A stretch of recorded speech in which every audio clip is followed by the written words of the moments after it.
Hi again, everybody. This is the Bricks and Bleachers podcast. All things Chicago Cubs in under 10 minutes. Cubs offense looking good as ever in recent days. We will recap a very big week for the Cubs, possible Taylor Swift Cubs connection, and get you caught up on some roster moves and much more just ahead. Cubs are riding high after a 3-game sweep in Pittsburgh. Cubs have won 6 of their last 7, and the offense is to thank, putting up huge numbers. We haven't seen numbers like this in quite some time. 41 runs in the 3 games in Pittsburgh.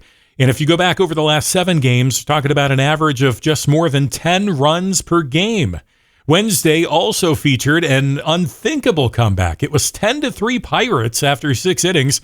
Cubs scored 2 in the 7th, put up 3 in the 8th, and then 6 runs in the 9th inning. Final 5 runs coming with 2 outs in the 9th. Christian Bethancourt with a 2-run single to put the Cubs out front. Cubs ended up with a 14-10 win.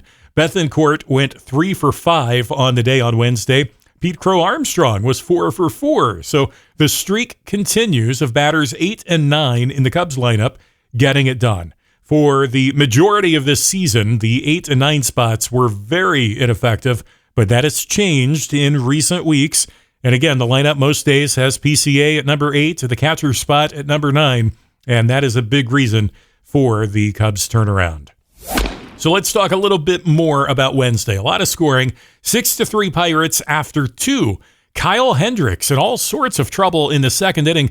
He gave up 8 hits and 6 runs and was only able to record 5 outs. That is just devastating. Ethan Roberts then pitched into the 4th, but was pulled due to an apparent injury. And that's been the story of Ethan Roberts his career so far. He's got good stuff, but staying healthy has been a struggle. Ankle soreness, the cause of concern on Wednesday. Drew Smyly came in after that. No, I'm not going to run down every pitcher who comes in, but I bring it up because the Cubs reportedly placed Smyly on waivers at the beginning of the week. No one claimed him, so he remains with the Cubs, but the waiver move is seen as an effort to clear salary.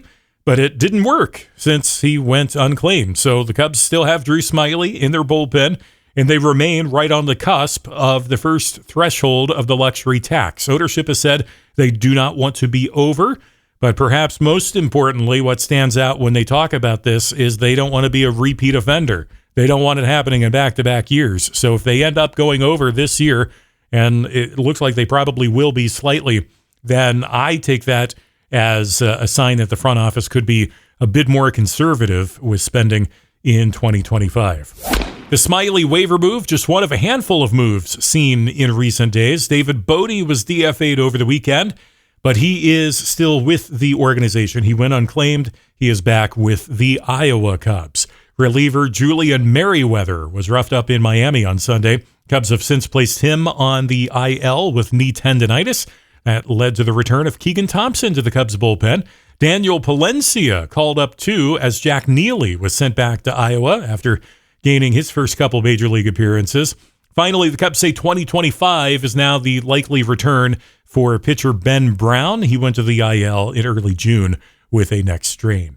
I said in our last episode, Cubs need to win an average of 2 of every 3 the rest of the way if they want to have a shot at that wild card.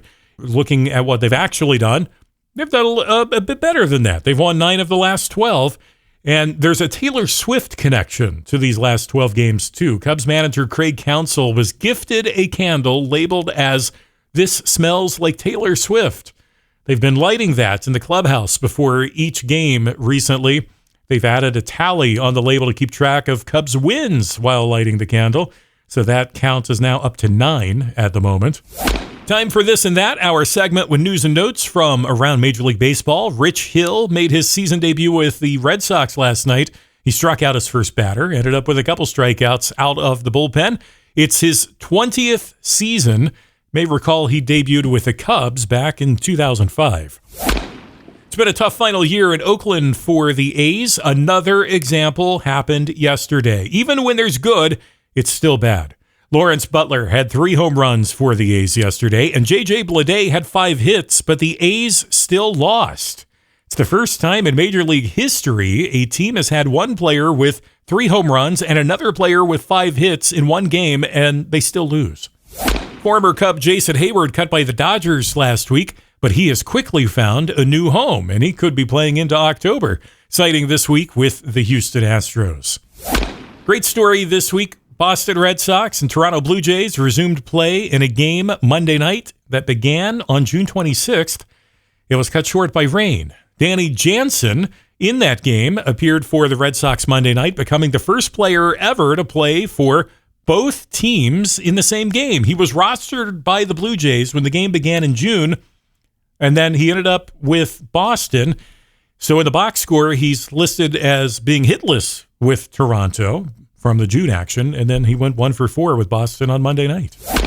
Back to the Chicago Cubs, 28 games remain. Cubs have climbed over 500 for the first time since around Memorial Day. 68 and 66 is the record right now. Winners of 9 of their last 12, but they remain 5 games back in the National League wildcard race. You might be thinking, if the Cubs are doing so well recently, why are they not gaining ground?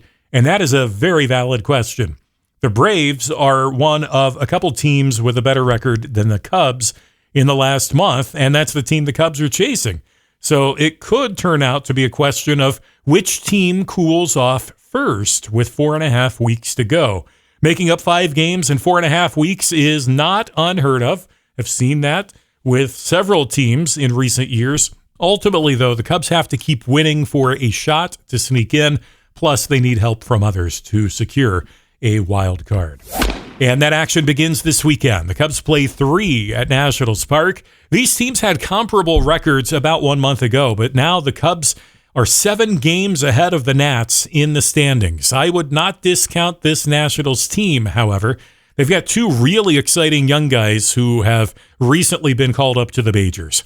James Wood joined the Nationals outfield several weeks ago, and Dylan Cruz this week, the number 2 pick in the 2023 draft. He made his debut, I believe it was Monday or Tuesday night, and ended up hitting his first home run on Wednesday night.